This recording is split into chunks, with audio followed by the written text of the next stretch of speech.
적당히 좋아하면 덕후가 아니다. 적당 덕후. 안녕하세요. 여러분의 아재 덕후 공PD입니다. 여러분 혹시 이런 말 들어보신 적 있으십니까? 덕 중에 덕은 양덕이고 그 중에 으뜸은 밀덕이니라. 적당 덕후가 또 어려운 말을 그것도 덕후들끼리만 알아듣는 말을 하고 있죠. 죄송합니다. 덕 중에 덕은 양덕이라는 말은 덕후 중 가장 딥한 덕후는 서양의 덕후들이란 뜻이고요. 그 중에 으뜸은 밀덕이란 말은 모든 덕후의 끝단에는 밀리터리 덕후가 있다는 말입니다. 밀리터리 덕후를 다 큰 어른들이 군복을 차려입고 장난감 총을 가지고 뛰어노는 모습만을 상상하십니까? 밀리터리 덕후는 스펙트럼이 넓습니다. 그리고 밀리터리 덕후의 최고봉은 역시 과학 덕후이자 역사 덕후가 될 수밖에 없죠. 잔인하게 이야기하자면 인류의 역사는 전쟁사의 다름 아니고 전쟁에 사용되는 무기는 당대 과학과 기술의 총합이었습니다. 오늘은 한국을 대표하는 밀덕을 모셨습니다. 저같이 그냥 시시한 덕후가 아니라 한국 최고의 밀리터리 매거진 월간 플래튼의 네임드 편집장 홍희범 편집장 등을 모시고 아주 딥한 밀리터리 이야기를 하고자 합니다. 어떤 이야기냐고요? 우리의 전쟁, 우리가 절대 잊을 수도 잊어서도 안 되는 전쟁, 한국 전쟁 이야기입니다. 한국인이 모르는 한국 전쟁 이야기 지금 시작합니다.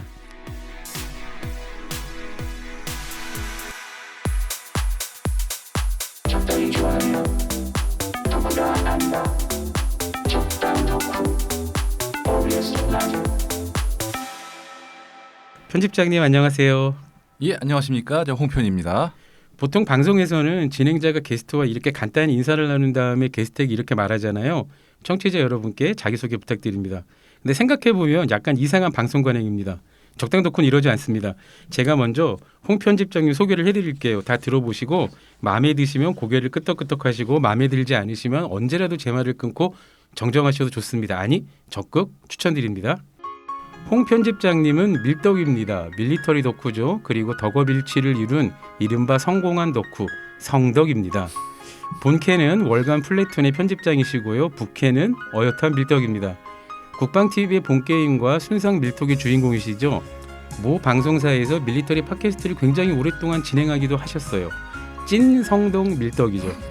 별명이자 활동명도 덕스러운 느낌이 물씬 납니다. 방금 홍 편집장님이 소개를 홍편입니다라고 하셨는데요. 예. 홍희범 편집장이 준말이죠.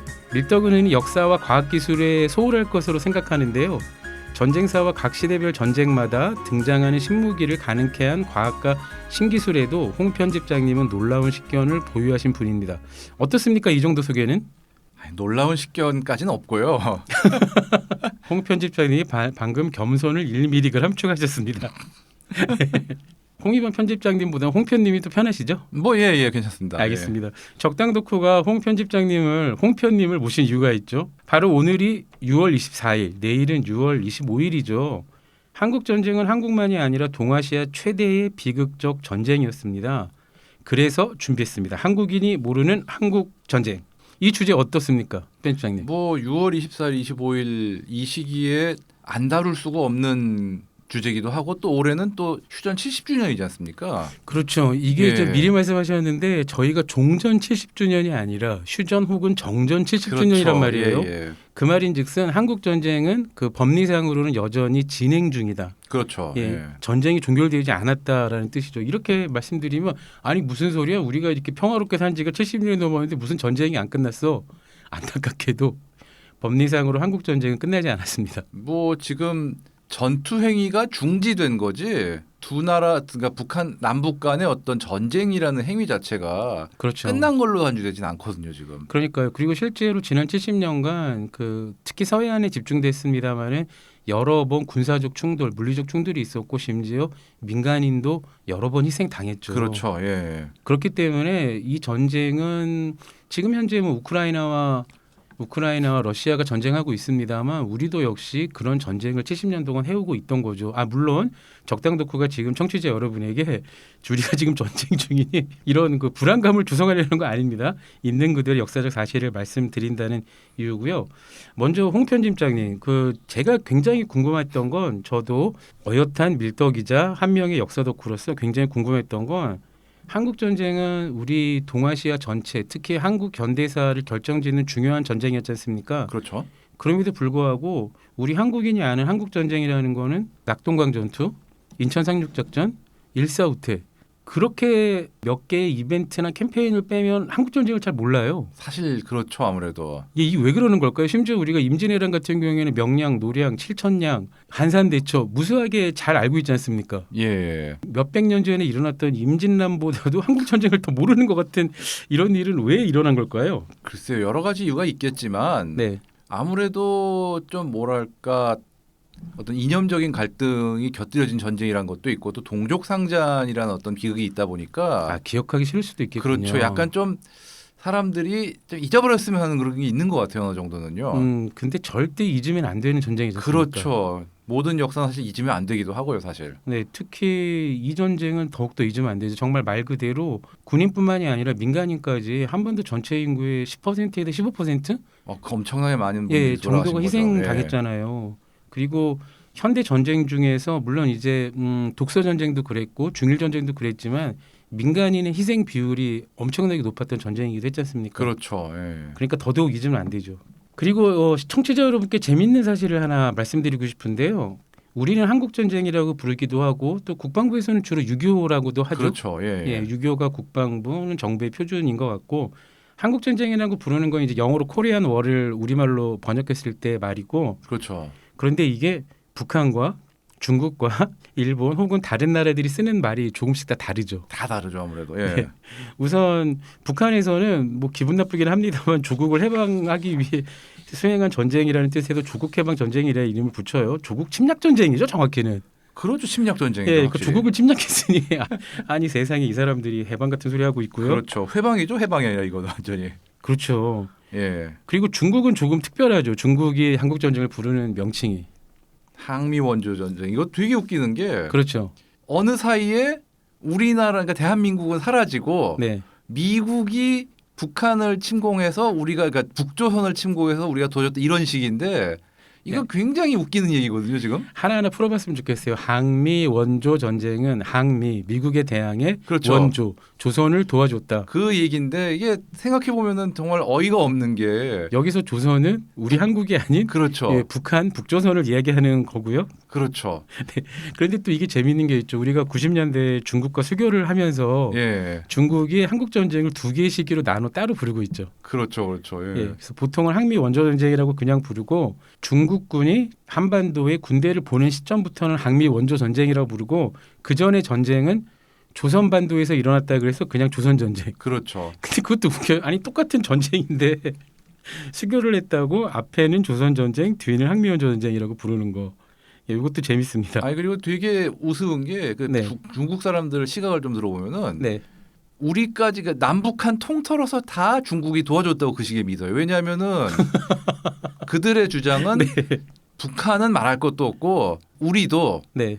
미국에 점령돼 있던 상황에서 중국이 너희들을 해방시켜 주려고 도와준 그거에 해당한다는 그런 말도 안 되는 논리를 펴고 있기 때문에 그 중국 실패했네요. 다행이다. 아주 정말 듣다 다행이다. 보면 막 그 혈압 되게 올라갑니다. 진짜. 중국이 이렇게 좀 무례할 수도 오만할 수도 있는 건 사실 연원이 있긴 하죠. 그 임진란 전쟁을 임진왜란도 대표적으로 그 명칭이 여러 가지지 않습니까? 그렇죠. 우리는 당연히 임진란과 정유란에 일어났던 난리니까 사실은 전쟁이라는 말을 써야 되는데 우리는 그럴 때 난이라는 말을 쓰죠. 그렇죠. 참혹함이 끝에 달았을 때 전쟁보다는 난이라는 말을 쓰니까 그리고 참혹함이 끝에 달한 것도 있고 뭐랄까 정말 우리가 보기에 외라는 존재는 우리보다 아래에 있던 어떤 그 존재지 않습니까? 그러니까 오랑캐한테 그런 상대하고는 전쟁을 했다기보다는 공격을 당해서 소란이 났다. 약간 좀 그런 뉘앙스가 좀 있는 것 같아요. 좀. 야 그렇게 따지기엔 전국토가 아니 뭐 그렇긴 하지만 우리의 그 자존심이란 게 있는 거죠. 예, 그러니까 아마 임진란 공부하시는 분들은 여기에 동의를 하실 것 같은데 우리가 임진란 초기에 그렇게 고생했던 이유는 그때 일본이 뭐 1차 상륙 병력만 14만, 15만이었고요. 그렇죠. 총 인원은 30만 넘었지 않습니까? 그렇죠. 예. 그렇다는 얘기는 진짜 국가 간의 전면전을 준비하고 수년 동안 준비하고 넘어온 건데 그때 조선 조정의 생각은 고려 말부터 횡행했던 왜구들이 좀 많이 건너왔네. 그렇죠. 그렇죠. 예. 처음엔 그랬죠. 진짜. 네, 라고 생각을 했으니까 그때도 결국 나라를 지킨 게 관군뿐만이 아니라 의병들이었죠. 그렇죠. 예. 생각해보면 그것도 신기해요. 어떻게 이 나라 사람들은 그 나라가 위기에 처할 때마다 자기들이 목숨을 걸고 전쟁이 지원하기도 하고 또 경제가 IMF 때 위기할 때는 집에 있는 금부치를 꺼내서 팔기도 하고 참 그 짠하기도 하고 안타깝기도 하고 그러네요. 다시 한국 전쟁으로 돌아와서요. 자, 그러면 지금 홍편님이 말씀해 주시는 것처럼 우리는 한국 전쟁이라고 부르고 6.25라고도 하고요. 그리고 당연히 우리의 우방국인 미국이나 서방권에서도 코리안 워죠. 그렇죠. 한국 전쟁. 북한은 조국 침략 전쟁을 조국 해방 전쟁이라고 우기고 있고요. 그러고 옛날엔 6.25 동란이라고 그랬었죠. 그렇죠. 그것도 이제 난리가 끔찍했으니까. 그렇기도 하고 또 이게 북한이 국가가 아니다 보니까 전쟁이라는 표현을 안 쓰려고 좀 쓴 면도 있다고 저는 생각을 해요, 사실은. 아이고 사실 그렇게 따지면 임진란 때하고 약간 비슷한 것 같아요. 그렇죠. 우리 그때 정치 지도자들과 그 국방군 수뇌부들이 북한을 되게 만만히 생각했잖아요. 그렇죠, 그렇죠. 뭐 예. 점심은 뭐 평양에서 뭐 어쩌고 저녁은 신의주에서 막. 아이고, 예, 전쟁 나자마자 제일 먼저 정부가 행정부가 도망쳐놓고서 뭐 수도 서울을 뭐 포기하지 않겠다. 이미 그 선무 방송을 했을 때가 대전이었지 않습니까? 그러니까 아니 뭐 상황이 여의치어서는 도망갈 수는 있는데 그거를 너무 무질서하고 너무 서둘러서 했다는 거죠. 예, 이런 얘기는 저희가 차근차근 풀어볼 거고요. 예, 예. 앞으로 2시간에 걸쳐서 일본도 궁금해요. 일본은 한국 전쟁을 어떻게 부르고 있을까요? 걔는 조선 전쟁 그렇게 합니다. 그렇죠. 예. 근데 조선 전쟁으로 부르는 건 일본뿐만이 아니라 대만, 홍콩, 베트남, 동남아시아 국가들 상당수도 조선 전쟁, 조선워라고 많이 부르고 있죠. 그게 아마 일본의 그 영향을 받아서 그러니까 일본 쪽 문서를 가장 먼저들 보는 경우가 많거든요. 그쪽 국가들도 그렇죠. 한자 문화를 많이 썼던 나라들이고 하다 보니까 네. 그다음에 그 6.25에 대해서 어떻게 보면 아시아권에서 제일 잘 연구된 데 중에 하나가 일본이었고 그렇죠. 그런 것도 있고 또 어떻게 보면 그 북한하고의 어떤 교류를 갖고 있던 나라들도 있고 하니까 거기들은 한국이나 조선이지 않습니까? 북한의 그 입장에서는 그렇죠. 그런 것도 있을 때는 복합적으로 그런 게 작용한 게 아닐까 그렇게 생각을 합니다. 그리고 또 제 역사 덕후로서 이건 제 개인적 의견인데요. 사실은 우리가 한반도라고 부르는 거는 역사가 그렇게 길진 않고, 길지 않죠. 예, 예. 그러니까 한 페닌슐라보다는 조선 페닌슐라가 역사적으로도 긴 말이긴 훨씬 했으니까. 길죠. 예, 몇백 년 최소한 몇백 년이니까. 예, 그러니까 이제 남과 북을 제외한 제3국들, 그러니까 전쟁이 어떤 형태로라도 참전하지 않았던 그런 나라들 같은 경우에는 그러면 한반도에서 일어난 전쟁인데 한반도라고 불리는 시간보다는 조선반도가 더 길었으니까 이건 조선 전쟁으로 부르자라는 그런 것도 약간 있는 것 같아요. 그래서 이 말씀을 드리는 거는 우리가 이제 언젠가는 완전한 통일이 이루어질 텐데 그 전에 이제 남북이 지금 보면 굉장히 요원한 일이긴 합니다만 국방 외교를 제외한 경제 문화 공동체까지는 가야 될 거잖아요. 그렇죠. 예. 그렇게 되면 이제 한국 전쟁에 대한 명칭도 빨리 통일돼서 그런 민족적 합의, 국제적 합의가 이루어져야 될 것 같고요. 그런 점에서 한번 말씀을 드려봤습니다. 근데 사실은 이렇게 전쟁을 달리 부르는 거는 역사적으로 굉장히 근원이 많죠. 저희가 많죠. 방금 예. 임진란 말씀드렸지만은 대표적인 게 독소 전쟁 아닙니까? 그렇죠. 예. 러시아에서는 어떻게 부르고 있습니까? 뭐 대조국 전쟁 뭐 이런 식으로 되게 웅장하게 부르죠. 뭐 그렇죠. 조국 수호 전쟁, 그렇죠. 그레이트 패트리오틱 워 아주 그냥 영어로 번역을 하면은 혹시 러시아 언어를 못하십니까? 러시아어는 못합니다. 그 되게 러시아어가 왜 그런 거 있잖아요. 러시아 국가가 지금 몇십 년째 바뀌지 않고 그대로 쓰고 있는데 그렇죠. 소련 해체되고도 그대로 쓰고 있잖아요. 근데 이제 흔히 밀떡들이 자주 하는 농담인데 러시아 국가를 들으면 이거 오해하지 마십시오. 러시아 칭찬하는 거 절대 아닙니다. 러시아 국가를 들으면 그런 얘기들 있잖아요. 어떤 애국심이 솟아났다고. 그건 맞아요. 진짜 이건 뭐 가사를 몰라도 그냥 듣기만 해도 그 느낌이 와요. 네. 이건 그냥 국뽕이 차오르려고 네. 만든 거구나 아주 그냥. 예, 그냥 웅장. 예. 그리고 또 축구 좋아하시는 분들 알 거예요. 아마 브라질 국가. 예. 만만치 않게 그 노래 그렇죠. 들어보면 예. 브라질 사람도 아닌데 갑자기 브라질에 대한 애국심이 생겨나는 그런 겁니다. 아무튼 러시아 사람들이 대국이라서 그런지 몰라도 이렇게 전쟁 같은 것도 이름을 크게 붙여요. 그래서 서구권, 우리를 포함한 서구권에서는 그냥 독소 전쟁이죠. 독일과 소련이 소비에트 연방이 전쟁을 그렇죠. 했으니. 예. 그런데 러시아에서는 말씀해 주신 것처럼 조국 수호 전쟁 혹은 대조국 전쟁 그렇게 부르기도 하고 독일에서는 좀 약간 달리 부르죠. 현재는 독소 전쟁이라는 말을 흔히 씁니다마는 사실 이것도 니네가 침공했으니까 니네가 소비에트 침략 전쟁 이렇게 불러야지 독일도 독소 전쟁 이렇게 부르는 건 약간 웃긴 것 같고 그렇죠. 전쟁 당시에는 그냥 간단하게 불렀죠. 동부전선. 그렇죠. 예. 예.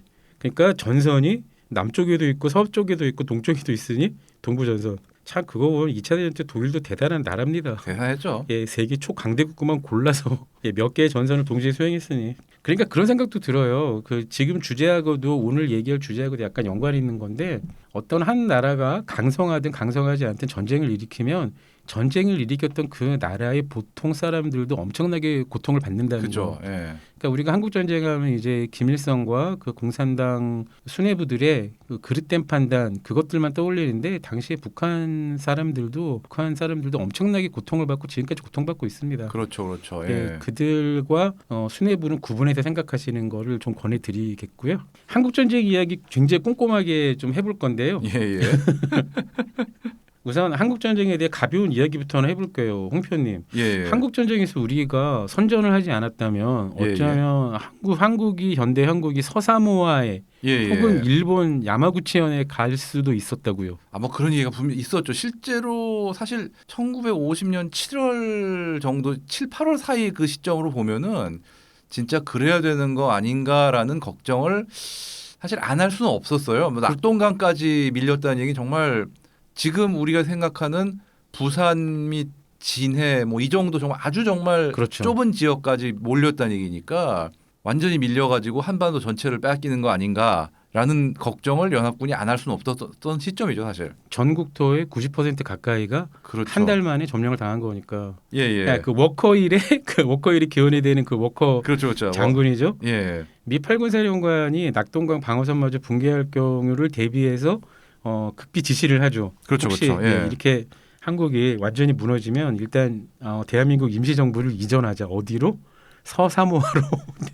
아니, 근데 왜 서사모아예요? 그게 뭐 여러 가지 이유가 있겠지만 미국령이었고 지금도 아마 그럴걸요. 아 그렇군요. 예, 그러다 네. 보니까 미국의 영향력이 있고 여러 가지 종합해 보니까 여기 정도가 어떻겠냐라는 그런 거였을 텐데 괌이나 이런 데는 아마 자리가 없었다고 생각할 수고 뭐 여러 가지가 있겠죠. 근데 어쨌든 어디로 가든 기분이 나쁜 건 사실이죠, 진짜. 심지어 그러니까 물론 제주도로 이전한다는 계획도 있긴 있었어요. 있었죠. 예. 당시에 뭐 북한 해군 전력이 그렇게 유의미하진 않았으니까. 그렇죠. 근데 제주도가 그 포함이 안 된 거는 결국 그것 때문이죠. 당시만 해도 식수가 굉장히 귀한 섬이었지 않습니까? 그리고 기반 시설이 아마 그 시대 기준으로는 서사모아보다 없지 않았을까. 그런 생각이 드네요, 진짜. 흔히 얘기하는 인프라 있지 않습니까? 아, 일본이 그럼 제주도에만은 굴만 파놨었군요. 아니, 그것도 있고 이 사삼 항쟁이라든지 이런 과정 때문에 많이 피폐화가 된 상태였다고 생각을 해요. 그러니까 물리적 인프라도 많이 파괴가 되었었고, 그렇죠. 예, 6.25 이전에 이미 어떤 여러 가지 이유로 정부와 같은 어떤 대규모 어떤 인력과 시설을 갖다 놓기엔 부적합하다고 판단한 게 아닐까 생각되고요. 당시의 민심도 그렇게 정부에 우호적이진 않았을 테니까. 그렇죠, 그렇죠. 예. 그렇군요. 그것도 결국은 그럼 이승만 정부의 업보네요. 어떻게 보면 그렇죠. 예. 네. 아, 그리고 서사모아는 어쨌든 미 해군이 주둔하고 관리를 하고 있었다는 것도 있었겠네요. 그리고 진짜 어이없는 거 있어요. 야마구치현 쪽으로 보내려고 했었다고. 이건 진짜 아니 진짜 이걸 보면은 당시에 그러니까 미군정부터 이어지는 극동에 특히 한반도에 주둔했던 미군 사령관들의 역사 인식이 어느 정도인가 굉장히 쉽게 알 수 있는 겁니다. 예. 걔네가 보기에는 일본이 가깝고 뭐 시설도 있고 다 있고 하니까 제일 합리적이 아니겠냐 이런 안이한 생각을 한 거죠. 그리고 심지어 니네 얼마 전까지 일본 식민지였잖아. 니네 일본 말도 잘하잖아. 상관없잖아. 그러니까요. 그러니까 그 민족 감정이나 역사적 배경을 전혀 생각 안 하고. 아주 기분 나쁘죠. 예, 그러니까 정말 다행입니다. 근데 이 작전 금방 폐기됐죠. 그렇죠. 바로, 예, 다행히. 예. 바로 우리 그 맥장군님 예. 메가더의 인천 상륙 작전으로 성공으로 바로 폐기됐다고 합니다. 다행이죠. 안 그랬으면 진짜 우리 지금 서사모에서 거기 피진 잉글리시죠. 영어도 아니고 굉장히 독특한 형태의 그 말을 쓰고 있을지 모릅니다. 쓰고 있거나 아니면 지금 어느 방향이든 끔찍하네요. 네, 그러니까요. 네.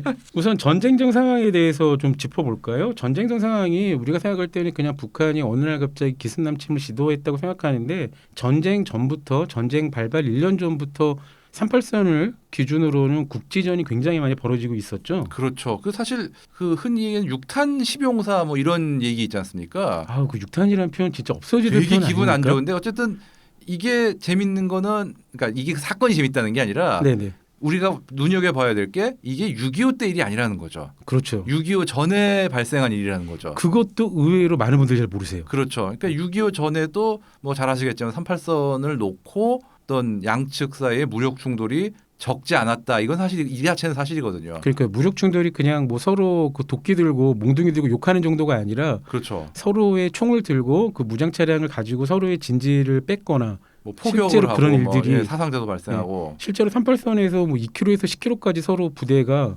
부대도 분대급에서 대대급까지 굉장히 그렇죠. 다양했었죠. 예. 그러다 보니까 또 이게 또 핑계가 돼가지고 네, 어느 쪽에 책임이 있는지 뭐 따지기 힘들다는 이런 말도 안 되는 양비론으로 그러니까 번지기도. 왜냐하면 무력 충돌이 있었으니까 이게 확장돼서 전쟁으로 번진 거 아니냐.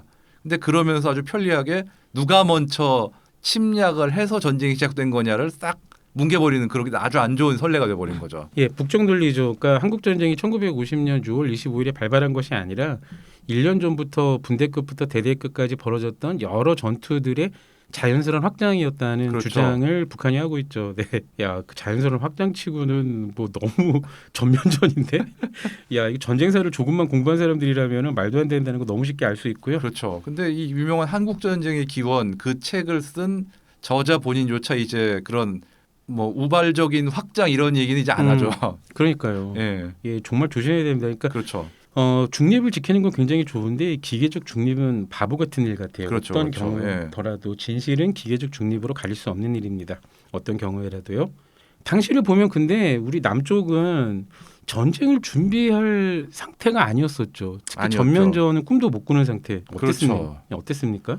문제는 당시 국군의 무장 상태라는 게 정말 참 딱 대게릴라전을 할 수 있는 수준에 그러니까 불과했던 거죠, 진짜. 당시 우리가 흔히 생각할 때는 뭐 미군정이 남쪽에 주도를 했으니까 미군정이 물러나면서 미군이 쓰던 그 무기를 다 넘겨주고 갔을 거 생각하는데 의외로 안 주고 갔어요. 되게 정말 쪼잔하게 안 주고 갔어요. 심지어 일본군이 남긴 무기들도 정말 열심히 폐기하고. 그러니까 심지어 그 일본군, 그러니까 조선군, 그러니까 여기서 오해 있을 수 있겠다.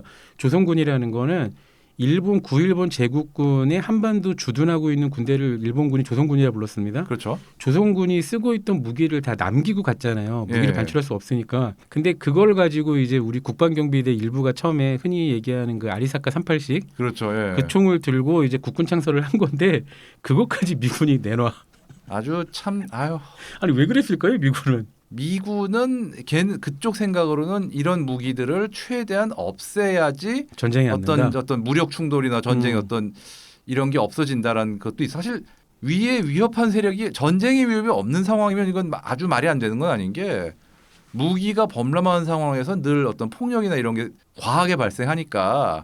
현재 아프리카 내전을 보면 너무나 그렇죠. 명확하죠. 근데 문제는 아무리 우리가 신생 국가라도 어떤 중앙 집권이나 행정의 경험이 없는 나라도 아니고 그렇죠. 그렇게 무기가 있다고 그게 막 통제가 안 돼가지고 아프리카까지 막 퍼졌을 것 같지도 않고 무엇보다도 북한이라는 위협 세력이 있는데 그렇죠. 현존하는 위협 세력, 실제적인 그렇죠. 위협이 존재하는데도 불구하고 근데 미국이 그걸 되게 과소평가했다는 거죠. 그러니까 미국은 당시만 해도 한반도의 어떤 상황이나 이런 게 관심은 별로 없고 그렇죠. 그냥 FM대로 치우고 가자 딱 그 생각밖에 없었던 것 같아요, 진짜. 맞는 것 같아요. 그러니까 개전 초기에도 보면 미군 지휘관들, 주요 지휘관들의 오판들이 굉장히 많이 나오는데 그렇죠.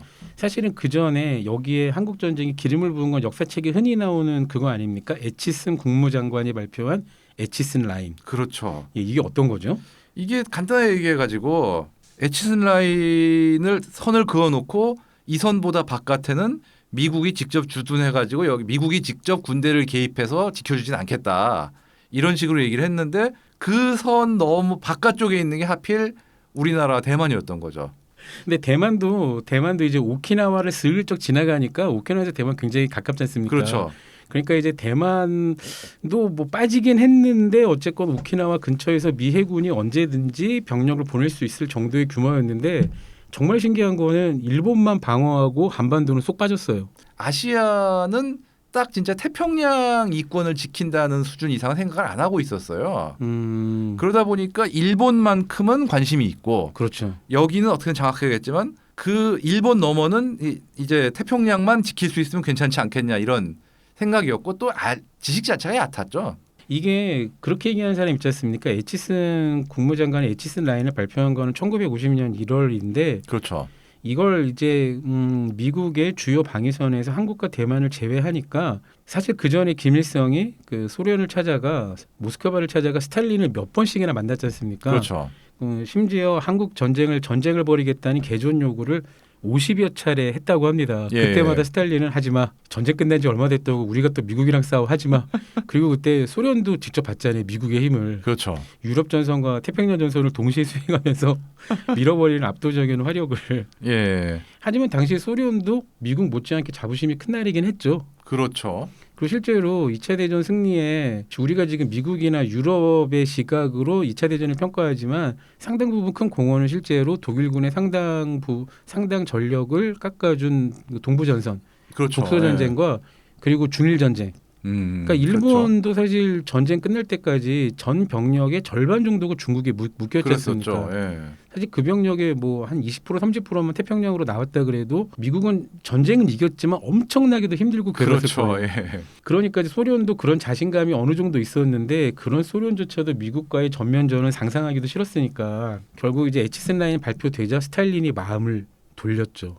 그래? 이게 조금 논란이 조금 있어요. 왜냐하면은 에치슨 라인 정작 나왔을 때 네.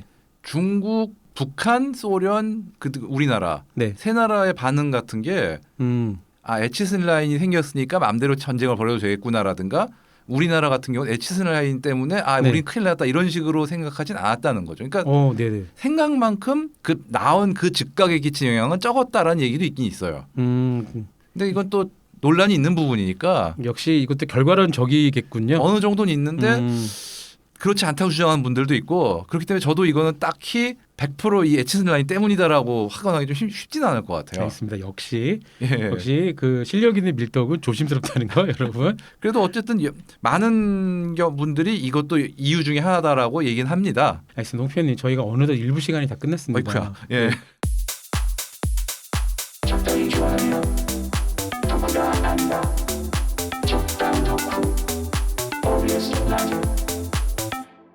여러분은 지금 OBS 라디오 적당 덕후를 듣고 계시고요. 흥미진진한 한국 전쟁 이야기 잠시 후 2부에서 이어집니다. 적당히 좋아하면 덕후가 아니다. 적당 덕후 OBS 라디오. 1부에서 에치슨 라인까지 해봤고요. 역시 홍표님은 새로운 시각을 하나 주셨어요. 그러니까 저희가 흔히 여러 가지 책들을 읽거나 그 당시에 썼던 여러 기사들을 종합해 보면 사실은 미국 기자들이 제일 에치슨 라인 발표에 대해서 비난을 많이 했었거든요. 전쟁 직후에. 그렇죠. 전쟁 전에는 사실 관심들이 없었어요. 그렇죠. 전쟁 직후에 특히 극동에 주둔하고 있던 도쿄에 주둔하고 있던 통신원들이죠. 전쟁의 원인이 뭐냐? 그 얼마 전에 에치슨 국무장관이 여기 빼는 바람에 이 난리가 벌어진 거다. 그렇죠. 에치슨 사퇴하세요. 뭐 그런 목소리까지 당대 언론에서 났었고요. 한국 전쟁 개전 직전에 우선 남과 북의 군사력을 비교하면 지금 생각하면 뭐 상상이 안 되는 일입니다만 당시에 우리 군대는 너무 작고 연약했죠. 그렇죠. 국군 병력이 그래서 병력은 어떻게든 모아서 10만? 조금 안 되게. 10만은 됐었군요. 10만이 약간 9만 5천 이렇게 얘기하고 있죠. 네네. 북한이 2배나 많았죠. 2배 넘게. 20만 넘었으니까. 어이쿠. 어떻게 보면 어떤 병력의 문제보다 더 큰 문제는 화력과 장비죠. 아무래도. 그렇죠. 무기. 이게 북한군은 뭐 너무 유명한 얘기지만 전차만 뭐 0대 242 이건 너무 너무하죠 진짜. 당시 우리 국군의 그 전차라고 불릴 만한 것은 사실 없었죠. 없었죠. 그나마 그레이하운드라고 이걸 어떻게 표현해야 돼? 돌격자주포. 장갑차죠 그냥. 네, 장갑차. 네, 장갑차. 장갑차인데 위에 포가 있으니 네. 멀리서 실루엣을 보면 전차 같다라고 우길 수 있는. 그러니까 이거 사람들이 현대에도 아직까지 되게 오해하는 거잖아요. 그렇죠. K9 자주포를 보고 저거 무한궤도 캐터필러가 있고 상부에 포탑이 있어. 저거 탱크인가? 아니요, 자주포고요.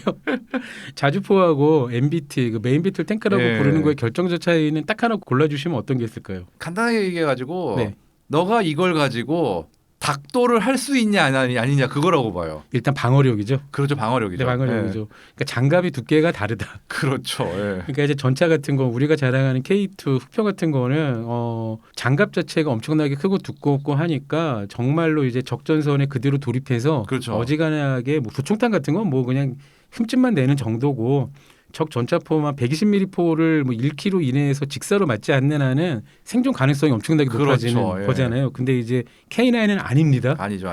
주변에 그 100 55mm 고폭탄이 아니라 105mm 고폭탄 하나 떨어져도 K9은 기동불능이에요. 슬픈 여러분. 일이지만 네. 아니 근데 사실 그 자주포에 장갑을 그렇게 많이 덕지덕지 바를 이유도 없죠.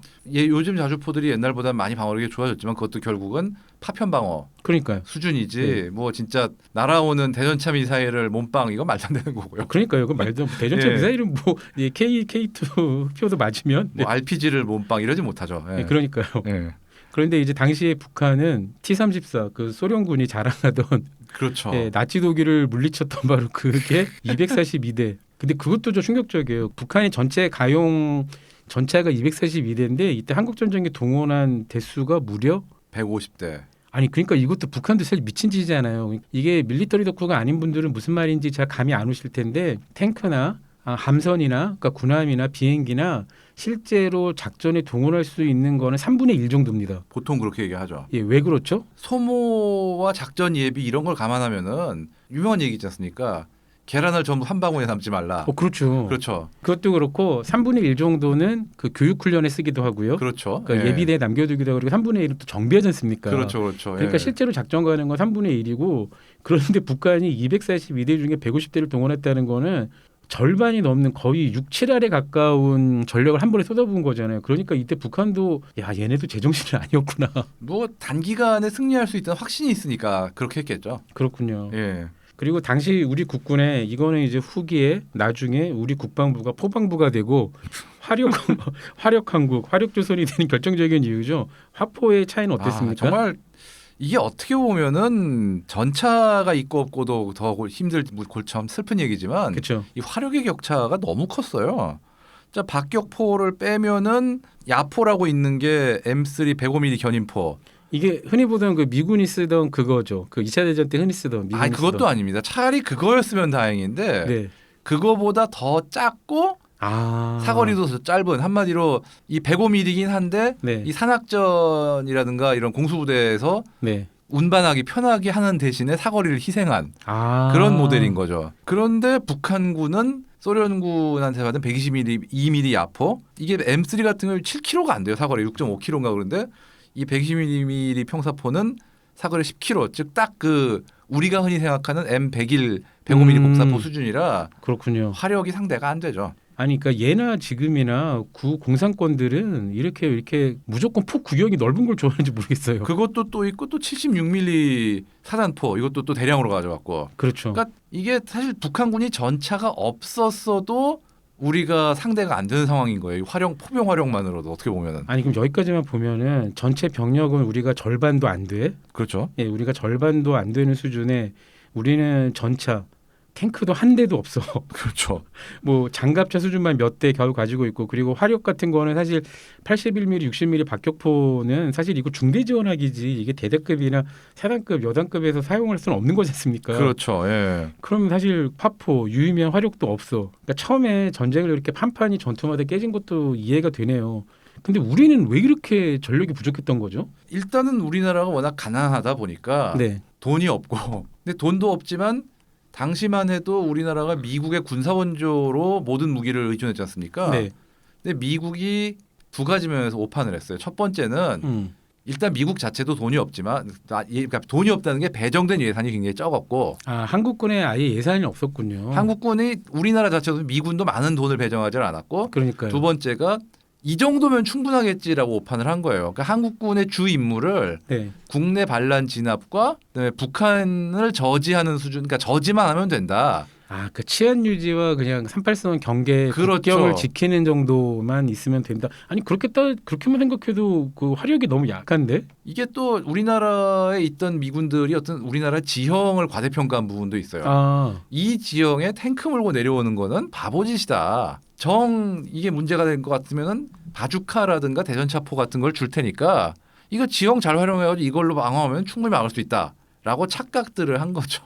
그렇군요. 예. 그리고 또 일본군이 남긴 무기들도 다 폐기를 해버렸고. 그러니까요. 당대 근데 그렇게 말하는 역사가들도 있어요. 당시에 한국군이 의외로 호전적이어서 미군이 무기 주기를 꺼려했다는 얘기도 있었습니다. 어느 정도는 그 부분도 있습니다. 어느 정도는. 왜냐하면은 우리가 우리가 정말 위협을 받고 있다. 언제 네. 망할지 모른다. 이런 식으로 어필을 하는 게 아니라 점심은 뭐 평양에서 저녁은 신이주 그 얘기를 여러 차례 했거든요. 근데 그게 이제 전쟁 때 나온 얘기가 아니라 그 전에도 그렇죠. 네. 이런 식으로 호전적이니까 자, 방어 수준을 넘는 어떤 무기 제공은 좀 불안한 거 아니냐 이런 얘기가 없지는 않았고요. 근데 그게 진짜 결정적인 이유일지는 이제 두고 봐야겠지만 제일 큰 이유는 무관심이라고 봐요. 그렇죠. 일단 얘는 지금이나 미국은 동아시아에서 한국과 일본을 두 나라를 예로 보면 일본에 큰 관심이 있지 한국에는 큰 관심이 없어요. 그렇죠. 그리고 또 소련이 그러니까 전쟁 끝난 지도 얼마 안 됐는데 과연 네. 중국이나 소련이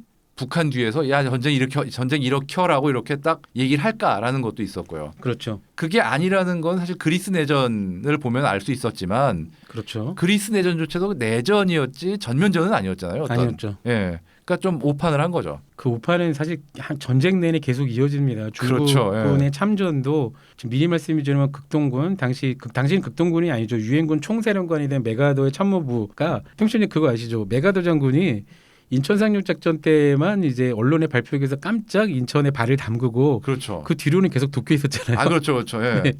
뭐 서울에 있거나 대전에 있거나 부산에 있던 게 아니라 보험사 건물 얼마나 편합니까? 그렇죠. 제국 호텔. 예. 아 제국 호텔 집무실이지 그거 보험사 네. 건물은. 예. 네네. 예. 거기에 쭉 계셨었죠. 아, 맞습니다. 얼마나 편하겠습니까 호텔에서. 그러니까 그때도 그런 얘기를 해요. 이거 저희가 다음 시간 때 좀 자세히 말씀드릴 것 같긴 한데 예. 중국군이 참전한다는 정보가 거의 확실할 때도 한국에 있던 미 8군과 한국에 있던 참모들은 중국군이 지금 압록강 두만강 접경 지역에 상당히 모이고 있고 분명히 10만 이상의 대규모로 참전할 것 같다는 정보를 계속 올리니까 그 도쿄에 있는 사령부에서는 니네 착각한 거야. 아니야. 그 중국군은 많이 들어와야 3만 5천 내외야. 걔네 뭐 병력도 없고 그리고 상당수의 병력들은 그 예전 국민당군 장개석 네, 그렇죠. 군대에서 잡혀서 포로로 되는 애이기 때문에 걔네 전쟁 되면 바로 우리 쪽에 투영할 거야. 라는 말을 천연덕스럽게 했다고 해요. 그게 메가더가 약간이라 많이 좀 이렇게 얘기하면 화낼 분들 계신데 푸틴 같은 면이 있어요. 있죠. 예. 맞습니다. 그러니까 듣기 싫은 소리는 자기가 듣고 싶을 때만 듣고 자기가 듣고 싶을 때가 아니면 일단 딱 끊어버리는 그런 그게 있어요, 진짜. 아니 그러니까 오죽하면은 트루먼이 전쟁 중에 총사령관을 해임했겠습니까? 아니 사실 메가더가 필리핀도 2차 대전 때 이긴 부분만 사람들이 봐 그렇지 그렇죠. 진 부분은 딱 그런 식이거든요. 일본이 하면 얼마나 하겠어 막 이런 식으로 그러니까요. 정보 들어온 것도 무시하고. 아니 그리고 그 유명한 거지 않습니까? 당시에 그 태평양 전쟁 때도 킹케이드 해군 제독과 굉장히 싸웠잖아요. 그렇죠. 싸웠죠. 아니 뭐 왜 그 섬들의 해병대를 보내서 우리 병력을 불필요하게 소모시키냐? 그러지 말아라. 그렇죠. 예. 그럴 필요 없다. 그냥 이런 거 다 무시하고 쟤네 그냥 섬에 냅두면 알아서 굶어 죽는다. 우리가 바로 본토를 치면 되는데 왜 이러냐 했더니 그 메가더가 끝까지 죽여서 아니다. 섬을 하나하나씩 점령해야 된다. 아이고, 네. 그래서 참 전쟁 지휘관이 중요하죠. 그렇죠. 예. 네, 그러니까 메가더도 미국에 있었으니까 망정이고 그리고 우리의 그 인천 상륙 작전을 끝까지 밀어붙여 성공했으니까 망정이지. 알겠습니다. 한국 전쟁 초기에 개전 초기에 보면 사실 육군이 이 정도였는데 해군이나 공군은 더 눈물 났죠. 아휴 말도 할 정말 말하기도 참 슬픈 수준이죠. 우선 궁금한 게 당시 우리 대한민국 공군 편제는 있었습니까? 공군이란 편제는 있었는데 네. 진짜 연습기가 10여 대. 연습기 10여 대. 연습기 10여 대, 연락기 네. 몇 대. 한마디로 진짜 네. 싸울 수 있는 능력이 사실상 없는 조직이었어요. 더군다나 그때 쓰던 연습기는 무전기도 없었다고요. 그렇죠. 그럼 그걸 어디다 쓰죠? 딱 느낌이 이거예요. 그러니까 이걸로 일단 비행기를 몰 수 있는 사람들을 조직을 만들고 차츰차츰 전투기나 이런 걸 갖춰보자 어떤 그런 생각이었을 텐데. 진짜 훈련용. 그렇죠. 근데 아무것도 없는 것보다 낫지 않습니까? 어쨌든. 근데요, 그러니까 무전기라도 있으면 하다못해 저공 정찰이라도 시킬 수가 있잖아요. 그렇죠. 근데 무전기도 없는 거는 비행기를 띄워봐야 그 다시 또 착륙해서 유선 전화로 걸어서 얘기를 해야 될 텐데 그럼 뭐 그 병력이 이동하면 적적은 이미 끝난 거고. 뭐 오죽하면은 정말 거기다가 뒷좌석에서 네. 폭탄을 손으로 던져서 했겠습니까, 진짜. 아이고 진짜 눈물 나네요. 눈물 나죠. 네, 네. 눈물 납니다. 그런데 비해서 북한은 당시에 소련 최신의 최첨단 전투기를 꽤 가지고 있었죠. 최첨단까지는 아니지만 그래도 어쨌든 전투기와 공격기 제대로 된 그걸 갖고 있었다는 점에서 어마어마한 차이죠. 어쨌건 2차 대전 때 독일군을 괴롭혔던 그 치장 물자들, 그렇죠. 야크기들을 약 200여 대 예. 정도 보유하고 있었고요. 야크기라든가 뭐 인류신 공격기 이런 것들을 갖고 있었으니까. 아, 지상 공격기도 있었군요. 그렇죠. 근데 그나마 다행인 게 네. 북한 공군이 규모에 비해서는 별로 활약을 못했어요. 워낙 숙련도들이 떨어져서 그런지. 하기야 공군이나 해군이 정말 돈이 많이 드는 훈련에 그렇죠. 돈이 많이 예. 드는 군종이지 않습니까? 그렇죠, 그렇죠. 해군은 어땠습니까? 이것도 해군은 그나마 날 것 같기도 하고. 그나마 격차가 조금 적었어요. 북한도 결국 갖고 있는 게 대부분 소해정, 경비정, 뭐 상륙정 이런 식으로 본격적인 어떤 전투함, 뭐 구축함이라든가 이런 건 없었던 상태고 우리에 비해서 숫자는 좀 많지만 그렇다고 이게 어떤 본격적인 해군력이라고 하긴 좀 무리가 있는 수준이었죠. 그렇죠. 뭐 그런데 그렇다고 해도 우리도 정말 비참한 수준에 거의 가까운 한마디로 미국에서 간신히 들여온 어떤 전투함도 아니고 구잠함 쉽게 얘기해서 연안에서 적 잠수함을 찾아서 어떤 소탕하는 이런 구축함도 아니고 구잠함 정말 작은 배들 몇 척을 민간 구매로 심지어 사올 때 무장이 없어가지고 무장도 뭐 지금 그렇죠. 백두산함 말씀하시는 거죠. 그렇죠, 그렇죠. 예, 그럼 이거- 얘기 나온 김에 백두산함 얘기부터 가보죠. 안 할 수가 없죠. 네. 예. 이 백두산 같은 경우도 정말 기부금 받고 심지어 어떤 해군 간부들의 사모님들께서 삭바느질하고 해가지고 그다음에 또 정부에서 특별 어떤 보조금 받고 해가지고 그때 받은 돈이 6만 달러인가 그래요. 근데 그 중에 이제 이거는 청취자 여러분들한테 진짜 말씀드리고 싶은데요. 여기에 우리 대한민국 해군의 근간을 만든 아주 위대한 제독이 한 명 등장합니다. 그렇죠. 그분 빼놓을 수 없죠. 예, 손원일 제독이라는 분이 등장하는데요. 나중에 손원일함이라는 함명까지 그렇죠, 예. 받으신 아주 멋진 분이죠.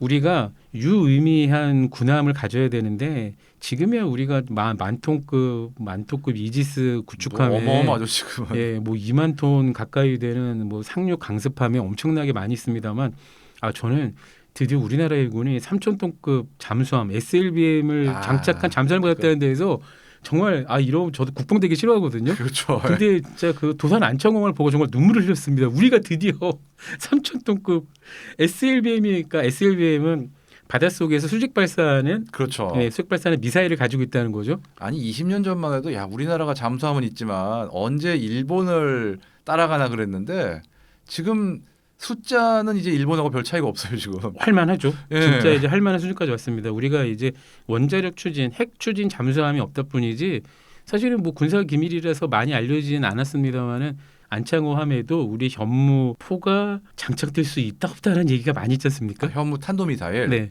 두고 보면 알겠죠. 근데 이제 그런 얘기가 나온다는 거는 역사적 사실을 유추해 보면 뭐 장착 가능하다라는 뭐 그런 얘기로 들리고요. 예. 우리 핵무기가 없는 우리한테는 그게 어마어마한 전략 무기가 되겠죠. 아무튼 현대 한국 해군은 이렇게 어마어마해졌는데 당시의 한국 해군은 손해일 제독이 그래도 우리가 미군이 쓰던 그 연안 코스트가드용 혹은 해군이 쓰던 경비정급, 예, 경비함급 그거라도 하나 구매를 해야겠다 그래서 돈을 모으는데 뭐 정부에 돈이 없으니까 부사관 이후 장교들 간부들에게 이때 얼마였죠? 월급이 10%였나?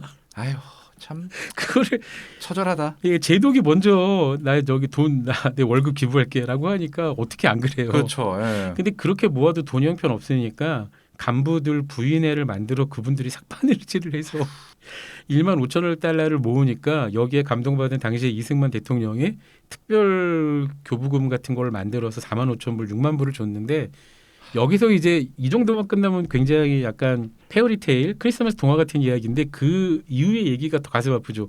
미국까지 겨우겨우 갑니다. 그렇죠. 겨우겨우 가서 해군 장교들이 민간업자에게 참 슬픈 얘기죠. 퇴역한 그리고 무장을 다 떼낸 그 미군이 쓰던 경비정급 경비함도 아니죠. 경비정급의 예. 그런 작은 배를 하나하나 겨우 그것도 싸게 산 것도 아니에요. 물정을 잘 모르니까 정말 사실 거의 패선급인데 사실 이게 그때 6만 달러라는 금액이 사실 큰 돈은 당연히 아니거든요. 지금 당시의 물가로 환산을 한다 그래도 그렇죠. 지금 돈으로 한 10억 될래나? 그러니까 진짜 배를 사기엔 턱없이 모자란 돈이긴 해요. 그러니까 현대 뭐 그럴 듯한 요트도 뭐 4, 5억 하는 시대에 그러니까요. 군함인데 어쨌건 뭐 요즘 10억짜리 차들도 여기저기 있는 거 아닌데요. 10억짜리 차를 흔하게 보십니까? 아니 흔하진 않지만 뭐 10억 넘어가는 스포츠카도 막 있는 세상인데 말이죠.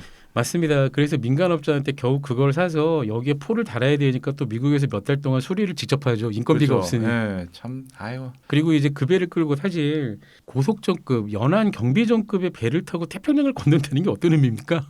이게 그런 짓 하면 안 되는 거잖아요. 참고로 말씀드리면은 이때 이런 배들보다 훨씬 큰 2,000톤급 울산급 네. 그거를 타고 태평양을 건넌 분 얘기를 들었는데 네. 분수가 나오더랍니다. 누워 있는데 입에서 멀미가 너무 심해서. 그러니까 멀미도 멀미지만 사실은 그 연료량, 그렇죠. 연료 적재량도 터무니없이 떨어지고 그리고 그게 그 원양을 항해하기 만든 배는 아니잖아요. 아니 진짜 날씨 같은 거 잘못 판단하고 갔다가 풍랑에 휩쓸려서 사라져버릴 수도 있는 수준이에요. 그 정도 몇백 톤짜리 배면은. 그러니까요. 네, 정말 위험한 거예요. 근데 그 배를 이제 몇 달 동안 끌고 와서 근데 여기 또 눈물겨운 스토리가 있죠. 하와이에 교민들이 많은 예. 곳에서 일단 식수도 보급하고 연료도 보충해야 되니까 그렇죠. 도착하고 거기 도착해서 또 그동안 고장났던 거 수리하려고 근데 교민들이 거기서 성대하게 환영해주고 예, 드디어 그렇죠. 우리나라의 첫 군함이 왔다고 참 환영해주고 이제 여기까지 들으면 되게 훈훈한데 거기서 또 하와이에서 또 부산까지 올려면 엄청나게 멀죠. 그렇죠.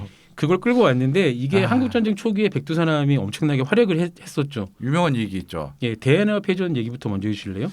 이게 북한의 어떤 침투선이 네, 어선으로 위장하고 이제 부산에 상륙을 해서 부산항을 교란하려는 그렇죠. 그런 임무를 띠고 침투를 하던 거를 마침 개전 소식을 듣고 어떤 초기에 나섰던 어떤 백두산함이 네, 요격을 한 겁니다. 그렇죠. 근데 이게 여러분 1950년 6월 25일 당일 얘기입니다. 그렇죠. 밤 9시경에 당시에 북한도 그 해군 전력이 뭐 유의미한 해군 전력이 있던 건 아니니까 약 500여 명, 1개 반, 2개 대대급의 육전대, 특수부대죠. 예, 예. 특수부대를 그 무장 수송선이라고 표현했지만 그냥 약간 큰 어선에 작은 포를 달하는 거예요. 그걸 가지고 부산항을 점령하려고. 그렇죠. 예. 근데 부산항 당시에 점령하려는 게 어떤 의도가 있었습니까? 이게 어떤 의미죠? 추측을 하는 거는 500명이 점령을 할 경우 사실 남쪽에는 유의미한 어떤 방어 병력이 없다 보니까 우리로서는 뭐 경찰 같은 현지 병력을 동원할 수밖에 없는 건데 설령 퇴치를 하더라도 상당한 시간이 걸려서 미국의 증원군이 오거나 이런 그렇죠. 걸 막을 수도 있고 항만 시설도 파괴할 수 있을 거고요. 그러니까요.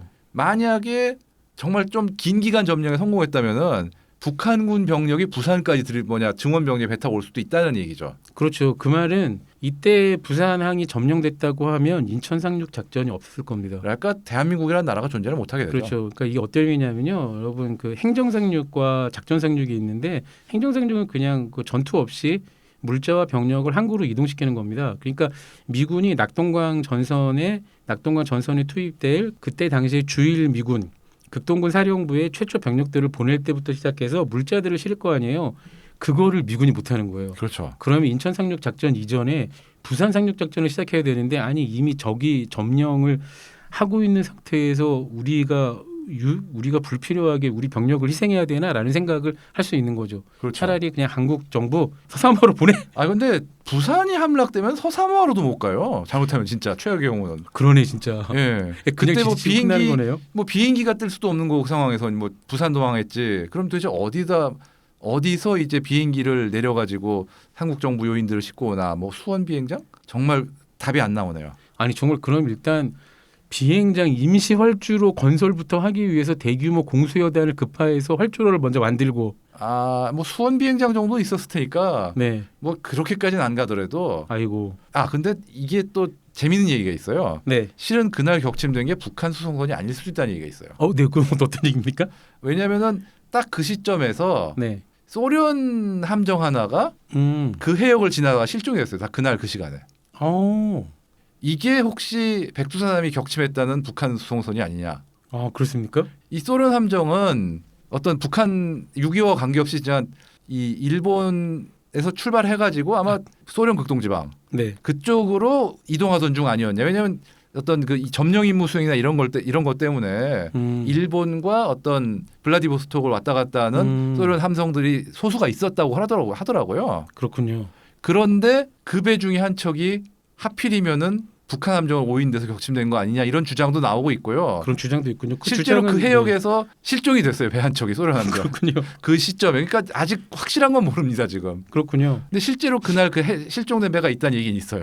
어쨌건 간에 당시에 백두산함 보면 저는 더 눈물 나는 게 그 미국에서 일단 3인치 포라 그래봐야 그냥 굉장히 작은 포죠. 그렇죠. 육상에서 쓰기에도 아이고 사실 3인치 구경 사이즈면은 16mm. 예, 작죠. 예, 남북 전쟁 때 쓰던 포도 좀 더 큰 정도 느낌입니다. 지금 우리 군에서 쓰고 있는 야포 중에 제일 작은 게 105mm잖아요. 지금. 그러니까요. 네. 그걸 이제 배에 달아놨으니 그리고 당시에 뭐 사격 통제 장치가 있었겠습니까? 뭐가 있었겠습니까? 그렇죠. 그러니까 적 함선을 이동하는 함선을 맞추려면 우리 배도 일단 정선, 그렇죠. 예. 정선하고 대충 눈대중으로 계단에 쏘는 건데 그러려면 탄을 많이 쏴야 하잖아요. 그렇죠, 그렇죠. 당시 예. 미국에서 탄을 돈이 없으니까 100여 발밖에 구입 못했다고 합니다. 이게 정말 참 끔찍하죠. 그러니 실사격 훈련을 했겠어요. 진짜 그때 거의 처음 싸우다시피 했다는 얘기를 하더라고요. 그러니까 그렇겠죠. 아니 정말 당연히요. 예, 미국에서 조포 연습, 그러니까 포를 조작하는 연습만 숱하게 하고. 그리고 미국에서 그렇다고 미군이 뭐 3인치 포탄을 한국 해군 써 라고 줬을 리도 없고 그 전에는 정말 안 했죠. 그걸 가지고 네 진짜 어쨌건 막았다고 하고요. 물론 이제 홍 편집장님이 굉장히 흥미진진 얘기해 주셨어요. 그게 당시에 소련 선적의 배일 수도 있다. 그렇죠. 네.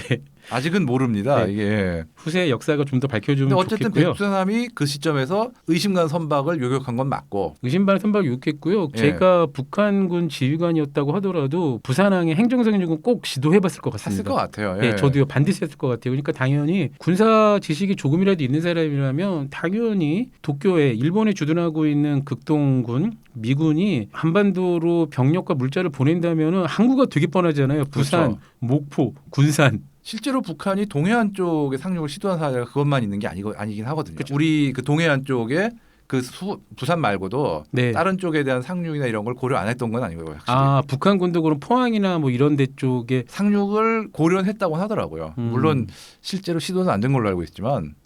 하긴 뭐때 소련도 해군은 뭐 그다지 융성하지 그렇죠. 못했으니까. 해군력이 약하니까. 네, 함선이 없었으니까요. 홍 편집장님 저희가 얘기를 하다 보니까 오늘 2부까지 끝났습니다. 시간 정말 빨리 네. 가네요. 저희가 제안을 하나 긴급히 드려야 될 것 같아요. 예, 말씀하시죠. 원래 홍 편집장님과 한국전쟁 이야기를 딱 이틀 방송분 정도는 하려고 했는데 얘기를 하다 보니까 지금 저희가 준비한 거 4분의 1밖에 못했는데 한 시간이 지났거든요. 예. 혹시 홍 편집장님 한국전쟁 이야기 한 주 정도 더 연장 가능하십니까? 하다 보면 뭔가 많이 나오겠죠. 알겠습니다. 원래 이 밀떡들이 얘기하다 보면 끝이 안 납니다. 아 그럼요. 큰일입니다. 네, 그런 게 재밌는 거 아니겠습니까? 여러분은 지금 OBS 라디오 적당 덕후를 듣고 계시고요. 홍 편집장님과 흥미진진한 이야기 내일 계속 이어집니다. 적당히 좋아하며 덕후가 한다. 적당 덕후 OBS 라디오